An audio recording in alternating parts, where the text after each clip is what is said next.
Құрметті оқырмандар, кітап сүйер қауым.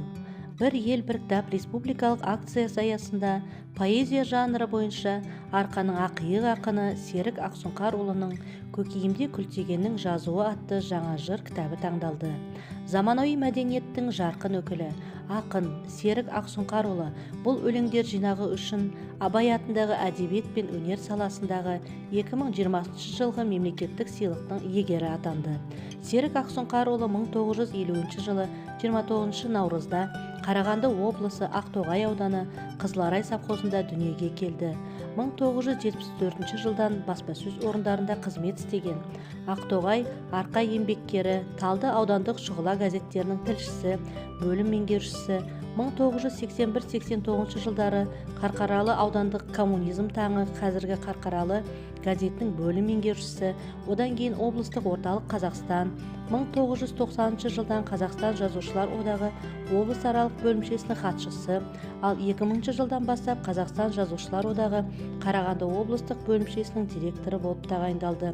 Шығармашылық жастардың республикалық жігер фестивалінің лауреаты, Қазақстан Республикасы президентінің стипендиаты, 1986 жылдан КСРО жазушылар одағының мүшесі.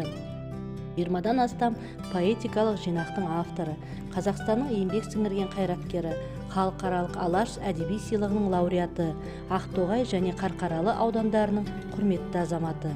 Серік Ақсұңқарұлы өлеңді 13 жасынан бастап жазған. Ол бүгінде әдеби орта мен қалың оқырманның ілтипат құрметіне бөленген. Көктем тынысы, Қарлығаш, 20 ғасырдың 20 сәті, Жас тасқын, Қызыларай, ғасыр кардиограммасы, Адам ата Хауа ана, Көкейімде күлтегеннің жазуы жыр жинақтары, Өмір деген күнді айналу, Төбемнен жауһар жауын тұр, Қыпшақ хиссасы атты өлең поэмалар жинағының авторы. Пушкин, Ахматова, Цветаева, Евтушенко, Рождественский, тағы басқа шетел ақындарын қазақ тіліне аударды.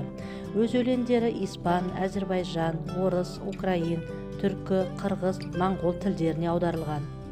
Ақын қандай тақырыпқа жазбасын, өлең жолдарынан өзіне ғана тән биік азаматтық, қаһармандық, сүйіспеншілік лебі есіп тұрады.